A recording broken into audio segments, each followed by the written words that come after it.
In this video I'm going to look at the Hyundai Ioniq here and look at its range and efficiency. So these Ioniqs have a relatively small battery pack. The original ones in 2016 had a 28 kilowatt hour battery, and then these later models in 2020 had a 38 kilowatt hour battery. However, because these vehicles are so efficient, the original 28s will do about the same range as a Nissan Leaf with a 40 kilowatt hour pack, and these 38s will do the same range as the Nissan Leaf with the 62 kilowatt hour pack. Sorry for interrupting, but I thought I'll just explain a couple of features on YouTube which will help you when watching long videos. Firstly, under settings you can adjust the playback speed, and secondly, at the bottom of the screen you've got chapters where you can jump to relevant sections of the video. And while I've got you, please remember to add your comments or questions below the video, and also subscribe. Okie doke, enjoy the video. So some people dismiss these cars because they've got small battery packs, but because these are so efficient they just do the same sort of range as vehicles with much larger batteries. So in this video I'm going to drive this today and pretty much use the whole battery pack and try to drive efficiently, and I'm going to have a look at what the maximum range is from this 38 kilowatt hour Ioniq. So let's just start it up there, and I've reset all the trip meters. Let me just show you the state of the battery here as we start off. It's a little bit slow because it only just started. So the battery has now got 98% and it's got a predicted range of 220 miles. And I'm going to sort of try to drive that 220 miles. So the problem with a lot of newer, well, all newer electric vehicles is while they've got larger battery packs, they are much less efficient than these original Ioniqs. EV makers just don't seem to be making efficient vehicles anymore. Apart from Tesla Model 3, that would sort of be next below this. And that's because EV manufacturers have gone for the big SUV style of body, which is less aerodynamic, and they've gone for power and performance.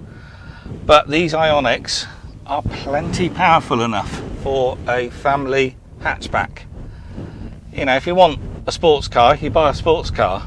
The performance of these is actually very good. I was going to say it's adequate, but no, it's better than adequate. It's very good. It's better than any combustion engine vehicle of this sort of size and style of family 5-door hatchback.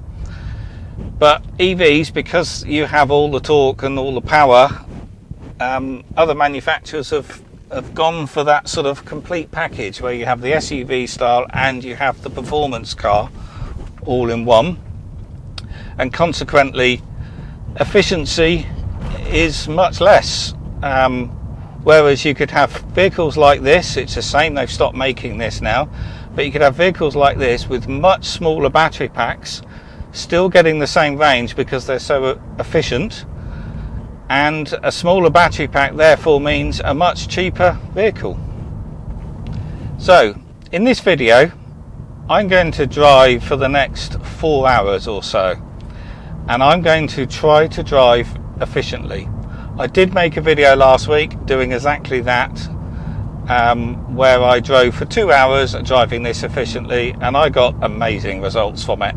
However, I didn't do a particularly good job. I didn't drive as efficiently as I think I could do. So in this video I am really going to make a bit more of an effort and try to drive this efficiently. That doesn't mean I'm going to be driving slow. I'm going to be keeping up with the road speeds, doing the speed limit on the roads I'm driving. I'm not going to be doing motorway driving because that isn't efficient. But I'm going to be driving, in my area it's mostly rural B roads, but I'll be doing A and B roads where my speed is going to be between 40 and 50 miles an hour most of the time, and some 60 miles an hour. For example, I'm on a B road here and I'm doing 45 miles an hour. So that's what I'm going to do. I'm driving in eco mode, not that that really makes any difference. I could be driving in normal mode and I'll achieve the same sort of results, but that will just help me drive efficiently, because it will just help me accelerate that a little bit more gently. I don't have the air conditioning on because I don't need to. It's 20 degrees outside, but as it warms up today, that may well be coming on later on. But I'm just going to make this very much real world. But obviously, if you're going to be bombing down the motorway at 70, you're going to get less efficient driving than I'm going to do today. But the point of this is really to see what these cars can do. And I'm going to really try to use the full battery pack and really see what sort of range is possible out of this electric vehicle that's only got a 38 kilowatt hour battery. So, how do you drive an electric vehicle efficiently?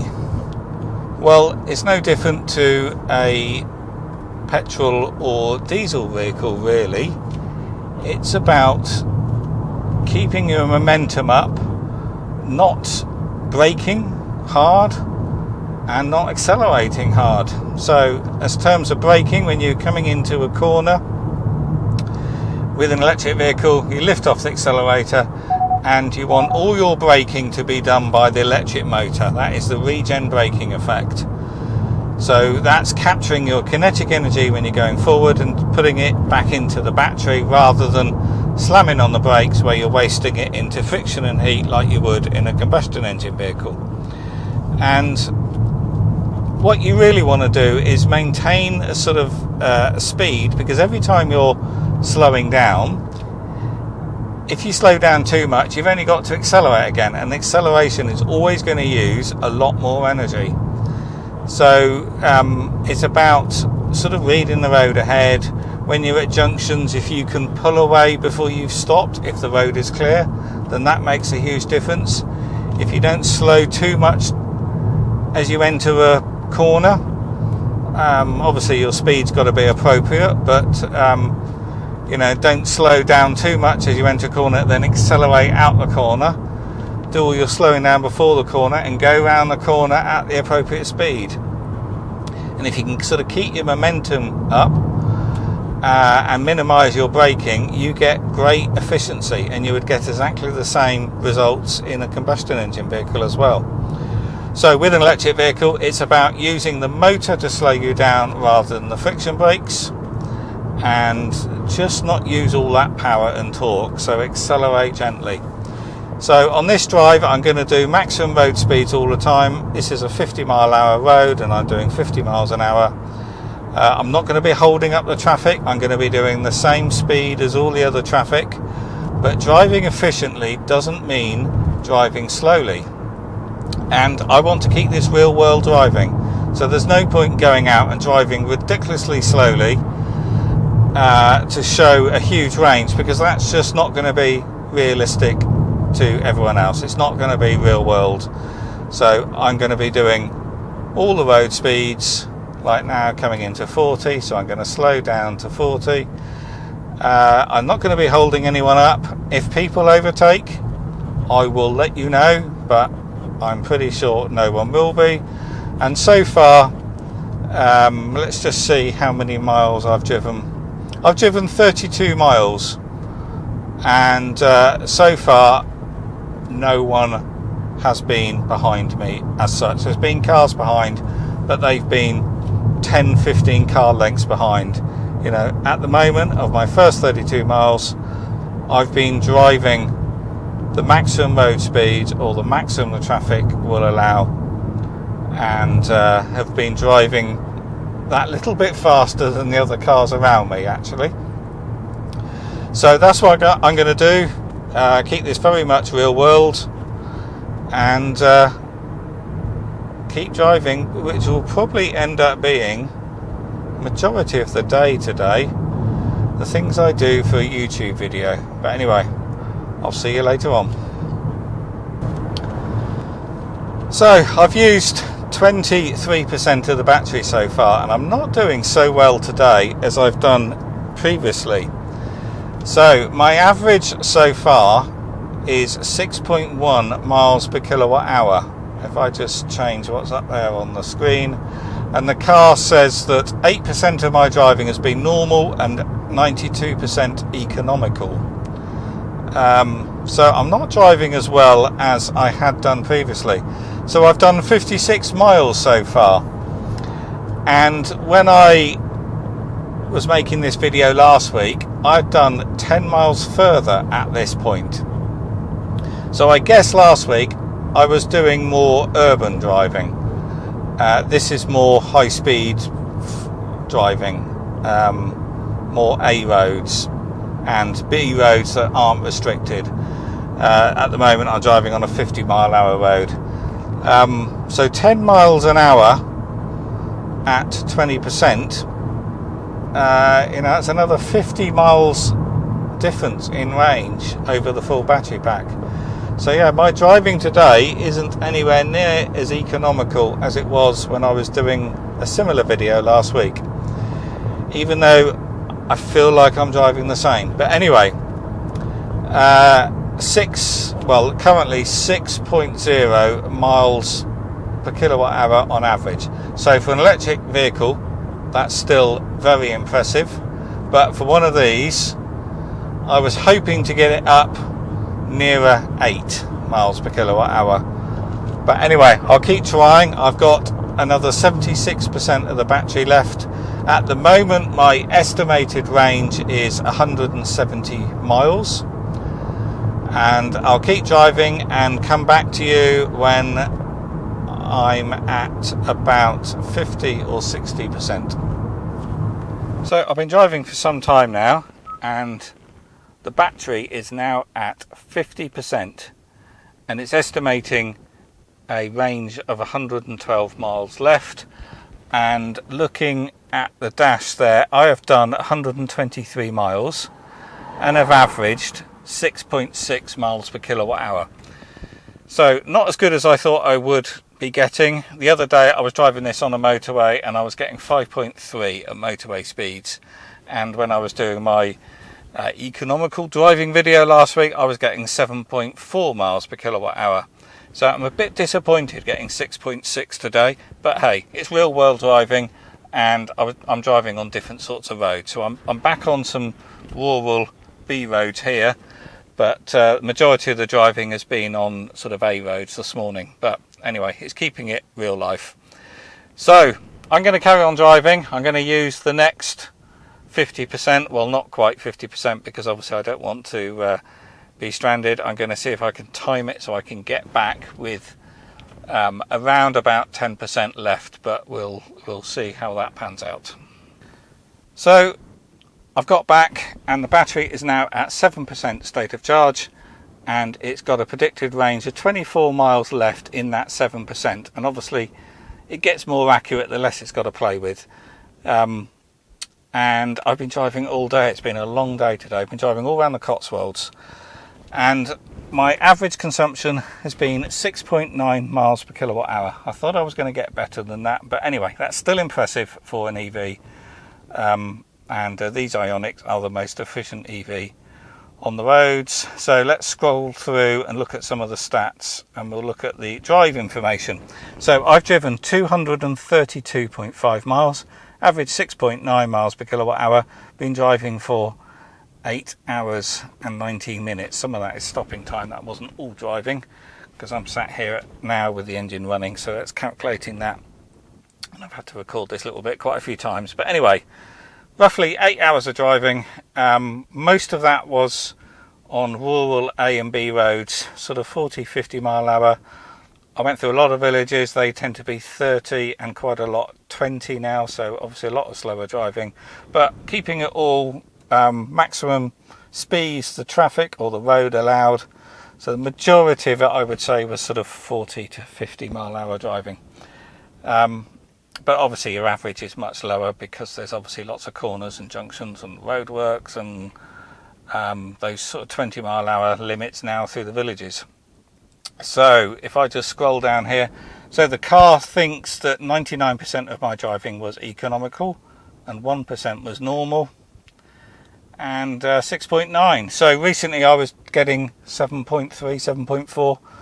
doing similar driving, so I thought I would get better this time. I made a bit more of an effort, and I was really hoping I could get that up to 8. But anyway, 6.9 is still very, very impressive. So the 232.5 plus the 24 that's left in the pack there gives a total range of 256.5 miles. So mightily impressive for a 38 kilowatt hour battery pack. So 256 miles, that's about the most you're going to get out of these. If you're just driving urban driving all the time and your average speed is much lower, then yeah, you can probably get it up to 270, maybe 280 in the summer. In the winter, obviously it's going to be a bit less, but on these they've got a heat pump, so that heater doesn't use as much energy as it does on vehicles without a heat pump. Again, it's all very efficient in these, but what I find is summer, even without trying, you can get 205 miles from this car, and that's even with motorway driving. So for majority of people, 200 miles in the summer, 160 miles, something like that in the worst case in the winter. But yeah, summer or winter, these are just very efficient and impressive vehicles. So I'm going to put this on charge tonight, and then in the morning we'll just have a look at what the estimated range is when the battery is full again, because that will be quite interesting to see what that calculates it to, and let's see whether that is still over the 250 miles. So it's now the following day, and the car has been on charge overnight. So let's have a look at what the estimated range is today. So there it is, 235 miles. So that's a little bit disappointing, because I drove that yesterday and still had 25 miles or so left in the battery. But obviously this guessometer here, or the GOM, is based on driving history, and I only had 1 day of driving at 6.9 miles per kilowatt hour, and obviously the previous history before that was at was less efficient driving, so that's why the estimate is 235 rather than 250 or 260. But anyway, what I proved is if you drive these efficiently, you can get 7 miles per kilowatt hour, and actually if you're driving in a more urban, slower speed driving, you would probably get more. So yeah, it's likely, if you want to put a bit of effort into it, you could probably get 7.5 to 8 miles per kilowatt hour out of these. So it just goes to show you don't need a huge battery pack in your EV. If manufacturers built smaller, efficient, lighter electric vehicles, a smaller battery pack is going to be suitable for the majority of people, and obviously the vehicle will be cheaper as well, and better for the environment as well, having those smaller packs. One other thing I'll just add, I was driving this car for 8 hours or so yesterday, and I found it very comfortable. The seats are fantastic. I didn't ache at all. The only thing that did hurt was the back of my heel on my accelerator foot. Having it in that position just really hurt the back of my heel here. It was getting quite painful, and at one point I had to stop in a lay-by and just get out of the car and walk around the car. That's the only thing that ached, and that really did hurt. But I don't think I've ever had a car where I've sat in it for so long and not had backache or bum ache. So the final thing is we'll just look at the economy here. So at the moment the battery is at 99%, 235 miles predicted range, and then if I select energy information and energy history, yeah, I'm not seeing yesterday's driving yet. And I do wonder how this works. I have mentioned it on other videos, and someone said, well, when the car's locked for 4 hours or unused for 4 hours, it then records the previous driving. Someone else said, well, it records it every day. And I think someone else said it records it whenever the vehicle has been charged.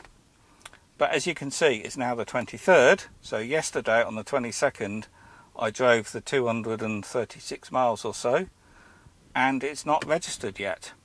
So I have a feeling it's because the charging is done in the early hours of the morning.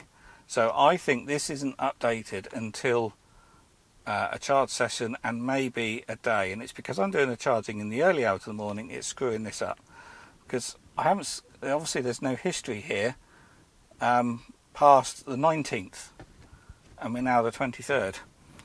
So I'm not sure whether the car was used beforehand. I'm sure it was.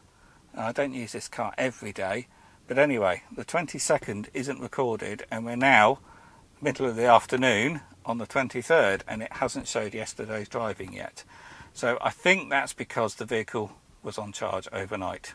But anyway, add your comments about that in the comment section below, because I find this is a bit hit and miss when the driving history is recorded, because what I should be seeing here is a graph up here at 6.9 miles per kilowatt hour for yesterday's driving.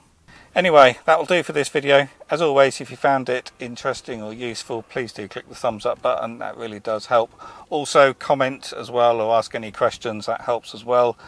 And if you want to know more about the Hyundai Ioniq Electric, I'll put a link in the video description below to a playlist where you can see all the other videos on these electric vehicles. Okay, that's it. I'll see you on the next video.